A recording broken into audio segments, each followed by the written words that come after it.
What's going on, guys? Mike Simper here with King's Legacy, and I know I've been out of the game for a minute. I haven't made any videos. I haven't had time.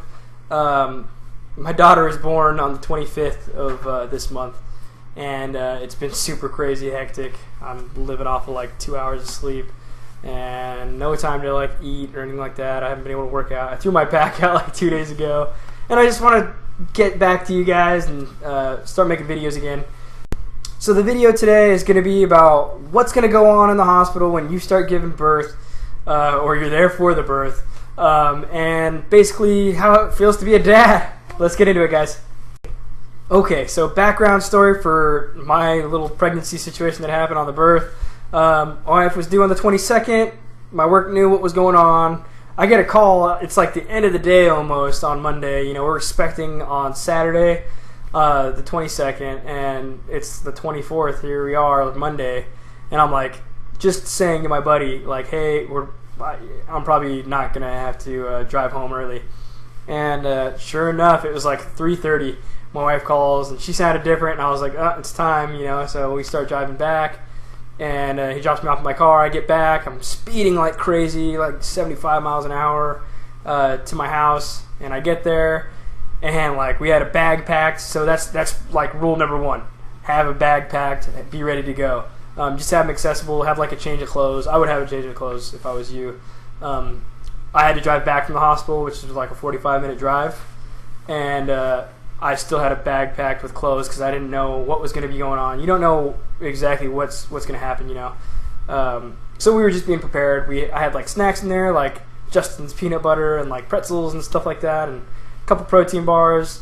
So I was pretty stacked in the snack department, and we had to change of clothes for her, for me, and basically she called. We got to the hospital. They check you, and they're like, okay, they want you to either walk for an hour, which is what happened to us. They were like, we want you to walk for an hour. You're dilated so and so much, and we want you to show that you dilate more whenever you're walking. So hour passed, and she's like 2 more centimeters dilated. So we were like, okay, it's time to go. They get you to a room. So if your water doesn't break, don't worry about it. They will break your water. It's super common for your water not to break. So it's not a big deal. Don't worry about that. Don't be scared. What you're going to feel is a lot of pressure, so I hear, and contractions. And they'll just get closer and closer and closer. You probably feel them like the day ahead. My wife started feeling them like on the 22nd. Like she was feeling them. We didn't know what was up. They just got worse and worse and worse and closer and closer and closer. And there was like big breaks in between, like hours. And then it would be like a cluster of a couple hours where it was just, she was in pain. So it was really rough to watch her go through that. I'm sure it was way more rough for her to go through it. Yeah, so have your bag packed just to make the transition for her a little bit better. Don't let her drive by herself.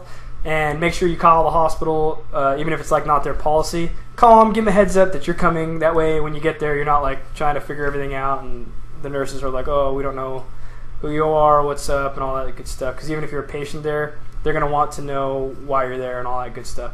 So just have your wife talk to them, because they're gonna want the wife to talk to them to tell them what kind of symptoms she's feeling. Big deal. They were like, "Do you want the epidural?" And she was like, "Hell yeah, I want the epidural."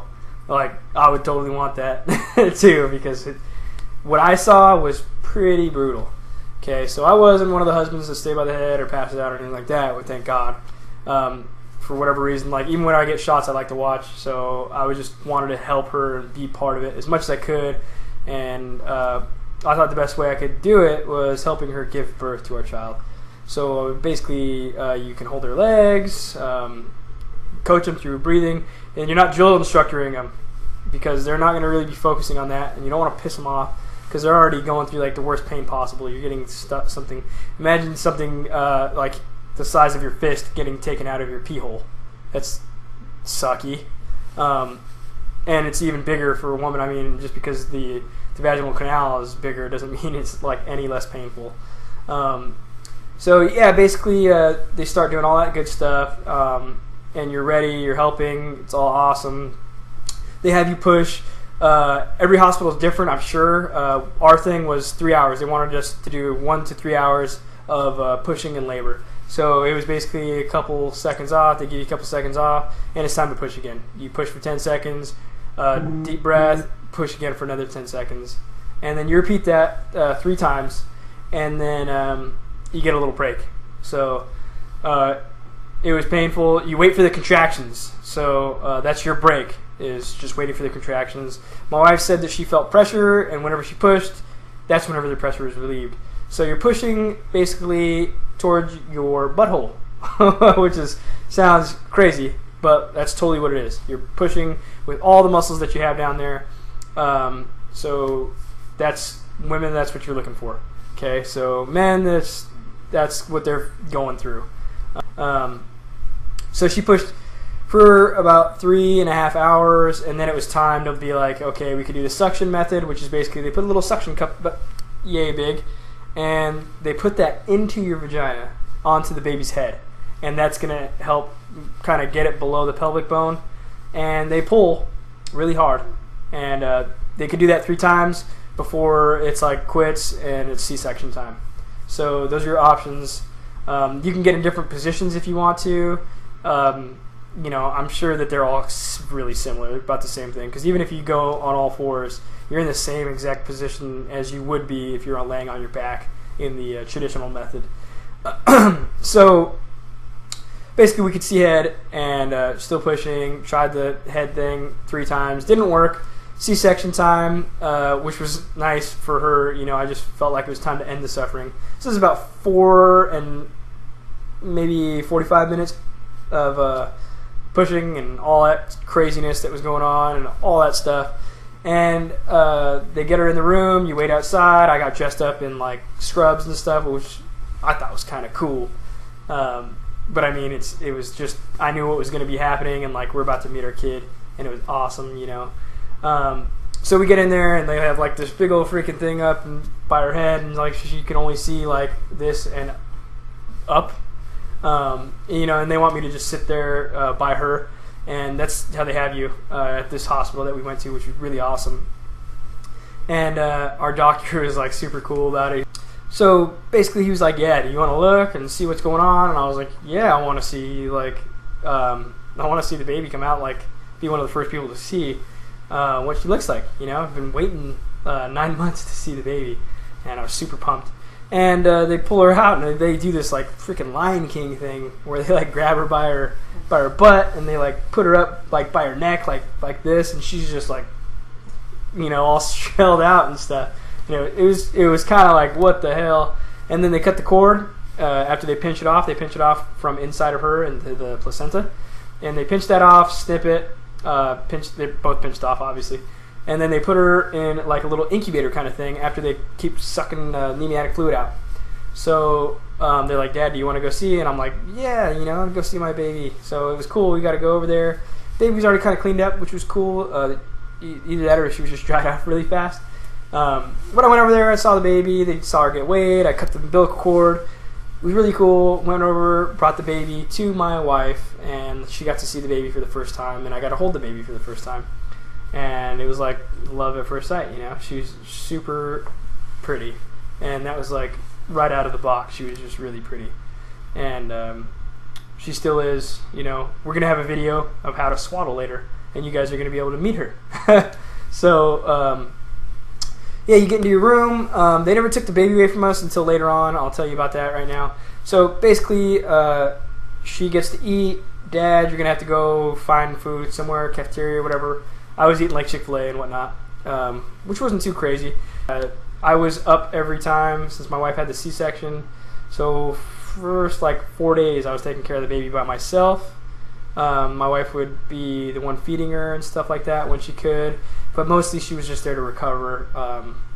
So when you have a C-section, first thing you want to do, women, is you want to start walking around if you can.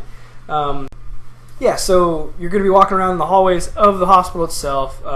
She's just going to be dressed in her little gown, and we had a little like roller thing for the changing table. It was slash the baby's bed, and yeah, they were like totally cool. Like, you can wheel your baby if you want, and I was like, hell yeah, I want to wheel my baby around. So we like wheel it around, and like there's little sunroof things, so I'd steer into the sun.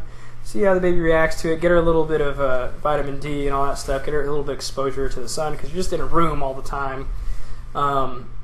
And this hospital was all cool about like not taking the baby away unless you wanted that.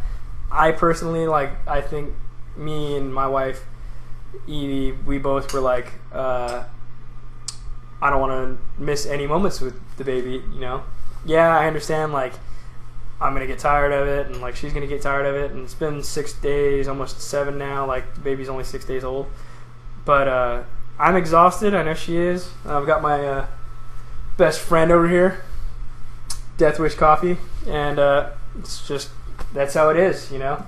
I don't feel any less obsessed, I'd say, with my daughter, and it feels awesome. Like, I can't think of anything to relate it to. Like, the marriage day was crazy cool, and like I was hyped up about it and all that stuff, but like this, you and your wife that you fell in love with just made another human being, and it was just created by your two personalities, love, and like your genes, which is awesome. You know, the baby's got like some of my features, it's got some of her features, it's lighter skin like I am. Yeah, so about 3 weeks prior, we set up our seat, make sure that it's all like prepped and everything. They will not let you leave the hospital with the baby if you don't have a proper baby carrier and baby seat for your car or truck, whatever you got. It's just, that's the law in California anyways. You can't leave without that being in there. So learn how to do it. They can't help you with that. It's basically all you. You guys have to know how to do that. Diapers, nurses will tell you. Swaddle, nurses will tell you. How to dress the baby. They give you like a little gown shirt thingy and little beanies and stuff. Super easy. Babies don't have a lot of muscles in their necks, so they kind of just bobble around like little bobbleheads, which is it's funny. But yeah, they're all about like, you know, supporting you guys through everything, and like just make sure you're supporting the neck when you're carrying them, and like you guys, you'll be good. You'll know, I think, right whenever the baby comes in your hands, like what to do. You kind of have those. I have the paternal thing. She's got the maternal thing, and it just works out really well. Like we're well rounded together. So okay, so we spent a few days there at the hospital, and with the baby, of course, and then like we got cleared by the doctor that my wife could go home, which was awesome because it was a day early via the C-section thing. So it was like 3 days instead of 4 days. So we would have left on a Saturday. We got okay to go Friday if the baby was good.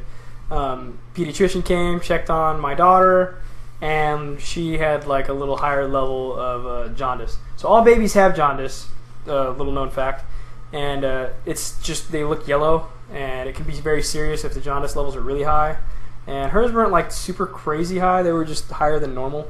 Like if your baby has jaundice on the level like my daughter did, it's not that serious. It was just one night in the morning. Like I think she went from, I don't know what the crazy levels are, but like on the skin the first day it was like 17, and through blood it was 14, and then the next day it was at like a 9. So it went way down, and that was just the skin test. So I'm sure it was lower in the blood. This is the pediatrics said. So yeah, we leave, and what you need to do for sure is make sure that you take all the little stuff that they're going to give you. So they're going to give you pills, not for me, for my wife. They're going to give you pills, and they're going to give you bandages and stuff. Ask for stuff that you need. They got like ice packs, pads, little underwear stuff, and witch hazel pads. So use all that stuff to your advantage. Be like, hey, can I get some more just for home? And everybody's going to need them. I think the only thing she got because C-section was probably some extra pills and like little things like butterfly bandages. So just keep that positive mental attitude. You're way stronger than you thought you are.